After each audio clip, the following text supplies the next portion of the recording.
it's unclear what the details are of this. Let's start kind of with the specifics of this case, which again, he hasn't been indicted yet. So it's hard to even exactly know because none of it really makes sense. But we'll see. We'll see what ends up happening.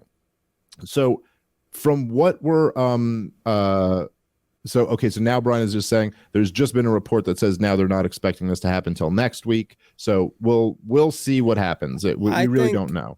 This kind of feels to me like what I've been talking about, that they almost test the news stories first. This seems like this might be one of those where they wanted to do it, so they leaked the story to see how the public would react.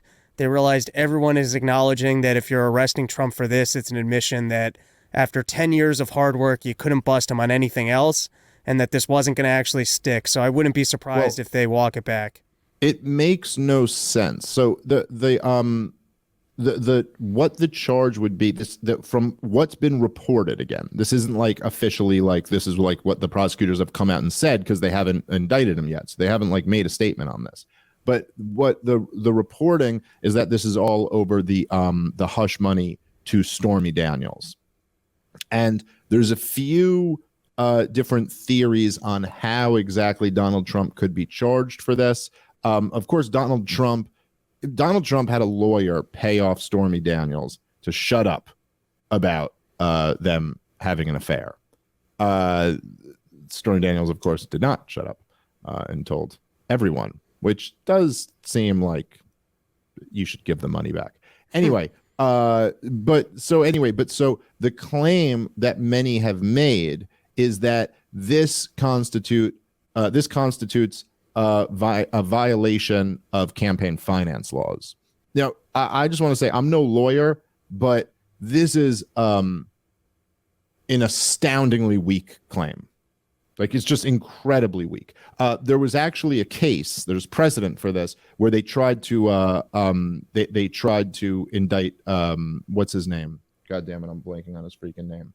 But he was the guy. This is going to drive me crazy. He ran for president again on the Democratic Party. John Edwards. He ran against Hillary Clinton and Barack Obama. It came out that he had this affair.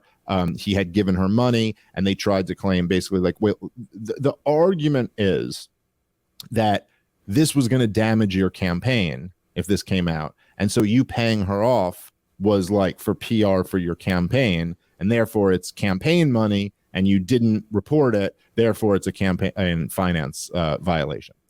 It's the case failed, and they couldn't get him on it because, first of all, it's such a loose, broad definition of what is an official campaign expense. And if you're just saying that, like, obviously with Trump or in any of these cases, you could also they're married.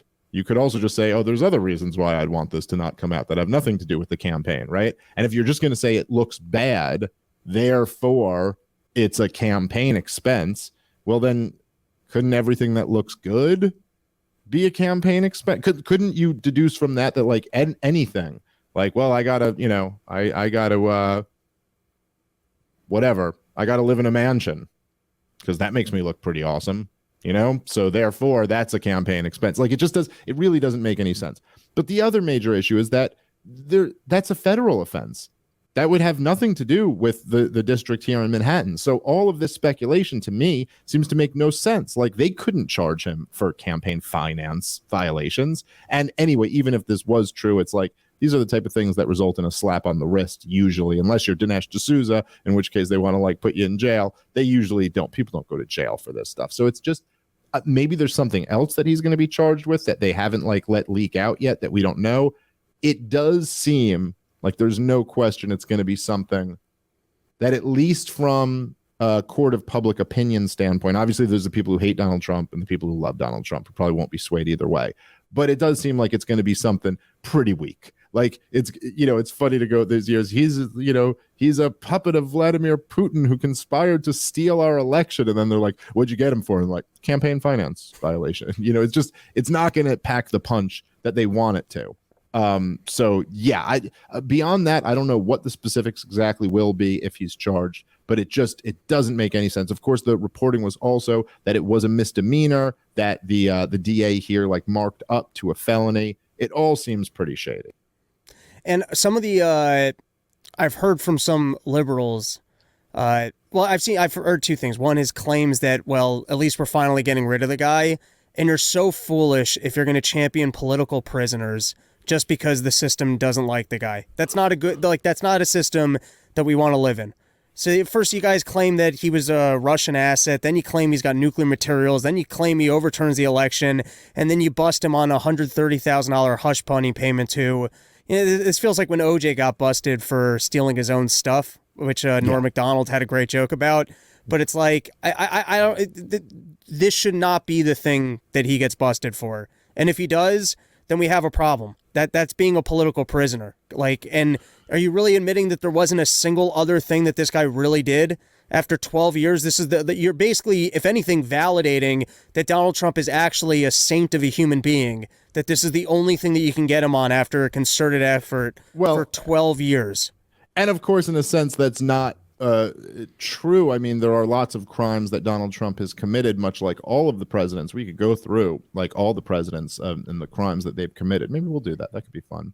But they don't want to bust him for any of those real crimes, because then that sets a precedent that they're all on the table. Like if you want to charge Donald Trump for being a war criminal or something like that, or like fighting unconstitutional wars or whatever, well then, geez. I mean, how do you do that and then just go, yeah, but we're not going to charge Bush or Obama or Biden? It's like, this is it's so what they're doing instead is trying to find some other thing. Now, so let me say, there's what a lot of the talk is. I mean, we could run through the presidents and their crimes. Just go. We could just do like in my lifetime. I'm going to be 40 in a few months here. So I was born in 1983. Yeah, I'm old. And so I was born, Ronald Reagan was the president when I was born, when I was a baby. Even going through that, because, a lot of people will say this is the big talking point right now in the corporate press and on social media and stuff, is that what this proves is that no one's above the law, even the president. Even the president is not above the law, right? Like because he can still be charged. But of course, that's so ridiculous. And then I've even seen some of the like the I don't know, whatever you want to call them, the kind of like Beltway libertarian types being like, yeah, this is what libertarians believe in, that presidents aren't above the law. And it's just so misguided. It's so stupid, because it's like, no, the precedent, like if Donald Trump were charged for, conducting a genocide in Yemen for every day of his administration, if he were charged for that, I'd be out there cheering it on, because yeah, that would set a precedent. And then you could start really pushing the idea that all these other guys should be charged, and that any president in the future would have to think twice about getting whether they're going to get away with that or not. Yeah, you could actually go to jail, dude. So like, you better not, you better not start any illegal wars. But of course, that's not what's happening. And what's really happening here? Okay, so it's something that lots of other politicians do that almost any of them could be charged for, right? Almost any of them you could find these petty charges. This doesn't do anything to like clean up corruption. The Obamas, what are they worth? Like over $100 million or something like that now? Because they came into office, they had a few $1 million. Same with the Clintons. Came in, had a few $1 million. They're worth like $300 million now. It's not, not cleaning up any corruption. The only precedent that is set by this is that if you are an outsider, or if you're a president who is opposed by the deep state, you can go to jail. So this is it's hard to explain how naive, especially from a libertarian standpoint, it is to think this is like setting some type of good precedent. It's like, no, it's the worst. It's the worst precedent. It's like, it's letting them know that if you ever actually wanted to drain the swamp, you might go to jail. Like that's what you might go to jail if that's what you wanted.